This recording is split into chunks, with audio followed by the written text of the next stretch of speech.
What did Ricky Bobby say about second place again? You ain't first, you're last. One of the most painful positions any athlete or just true competitor can be put into. Just a sliver behind your opponent. Better than all but one. Finish just $200 less in sales than Jim at the office? Doesn't matter. Watch that scumbag get the bonus. Finish right behind your lifelong competitor in the 400 meter? The salty taste of second is left lingering. Leading the league in points but still lose to a tubby Serbian 2 years in a row? Ask Embiid how he feels about it. This Embiid and Jokic situation had me thinking though.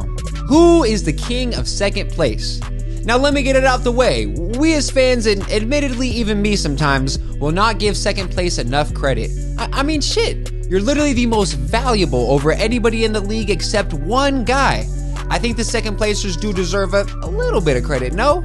I mean, we can't go and pretend like Embiid isn't having himself a historical run of individual basketball. So what other second placers in history should we give our flowers to? Who is the king of second place when it comes to the MVP? Before I reveal who it is, and spoiler alert, it's one standout person alone, hit the worm on the like button, skyhook on the subscribe button, and activate that post notification. Starting off with guys in recent memory who have always gotten that second place treatment, sort of say. We have James Harden. Now, for some of the newer NBA fans who don't know too much about Houston Harden, just know him and Coach Mike D'Antoni apparently made it their mission to destroy how traditional basketball is played for the sake of putting up points on the board. By simplifying basketball to its seemingly most logical success route, they came up with a philosophy that, since Harden is the best player on the team, the ball will always be in his hands, and that threes are worth more than twos, and if you do shoot twos, only layups. While this style of play seems basic enough, it was obviously not the worst idea in the world, as Harden ended up with a second place vote in 2015, 2017, actually winning the award in 2018, and getting another second place nod in 2019. I do give Harden a lot of hate on this channel, and I can hit him with a low blow and mention how he's the only player to have 3 or more second place finishes in the MVP race and never win a championship, but we're here focusing on the positives here, and Harden deserves more love than that. Next up, we have a guy who is living in the second place shadow for years, and that is Kevin Durant. I can't lie, it was probably a tough feeling for KD to exist in the basketball world before winning his first MVP. Shoot, he even had a Sports Illustrated cover of him titled, "I've been second my whole life. I was the second best player in high school. I was the second pick in the draft. I've been second in the MVP voting 3 times. I came in second in the finals.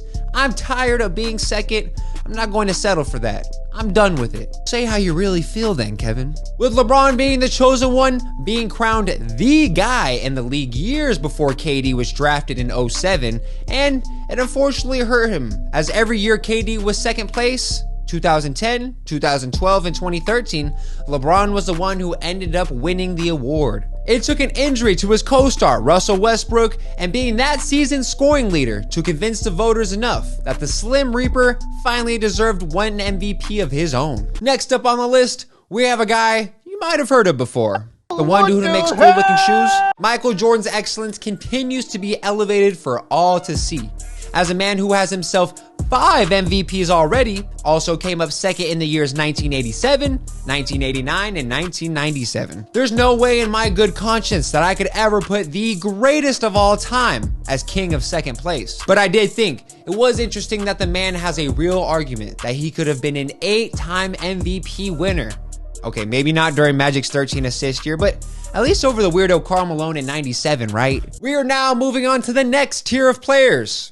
Those who have been topped to a whopping 4 times in their careers. 1 current, 1 from the 80s, and 1 from 60s to early 70s. Can you guess who these 3 are? This might have been the easier one, but we got the chosen one himself, King James. The 4-time MVP has also gotten a ton of second place comparisons, funny enough. Not in terms of the MVP race necessarily, but to Michael Jordan as the greatest of all time. So, thought it was a bit ironic. As the same case with Jordan, it is mind-boggling to me to think that someone winning the award so many times has been this close in other years to winning as well. With a younger version of himself almost beating out Nash in 06, he also narrowly missed the award in 2014, 2018, and 2020. Many of LeBron's fans will say he even should have been the winner, or at least second place in 2011, but real ones know you had to be there to get the D-Rose experience. Now, what I will argue is that LeBron probably should have gotten that 2021. I mean, even as a Suns fan, I'm one of the biggest Giannis guys you'll ever meet. But LeAnkle put on a showing that year with his 25 points, about 8 rebounds, and league-leading 10 assists for a #1 seeded Lakers squad.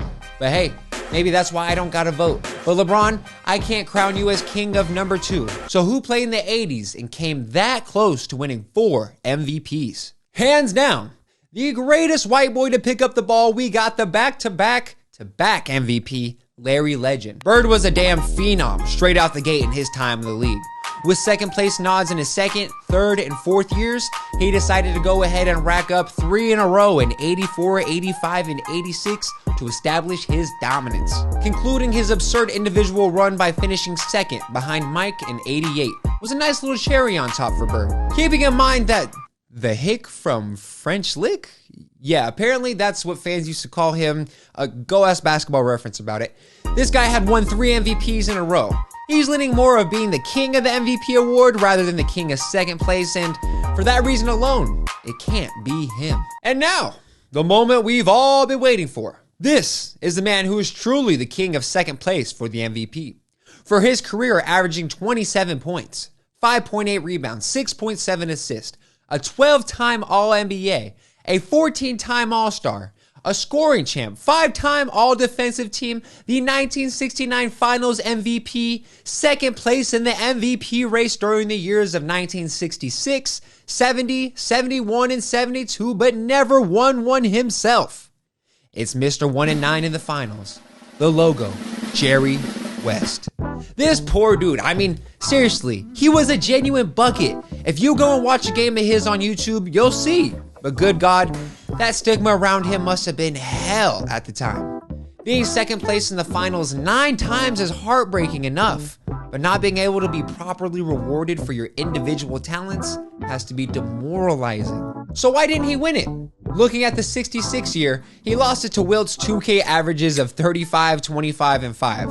Hey, there's not much to argue there because good God almighty, those are absurd numbers. Next, we have the Willis Reed year, RIP to the 2-time champion, where he averaged 21 and 14 on about 50% from the field. Now, the last thing I want to do is bring someone down, especially a legend like Reed, to prop West up, but I do want to mention, West was the scoring champ at 30 points per game alongside 7.5 assists, but did win a whole 14 games less than Reed's Knicks, so Willis's MVP is understandable. Now, the 71 and 72 year is just a bad luck Brian type of situation for West, as he flat out just couldn't compete with the physically prime Kareem, and it really is as simple as that. Going head to head for the MVP against a 7'3" dude who's arguably the 3rd best player of all time is something you can't control. And with the conclusion of the 72 season, West gracefully declined in his production and was never again on the MVP trajectory for his remaining 2 years in the league. So, did I get it right, ladies and gentlemen? Should I be so confident as to proclaiming Jerry West as the king of second place? If Embiid finishes second again this year, are we going to have to put him in these conversations?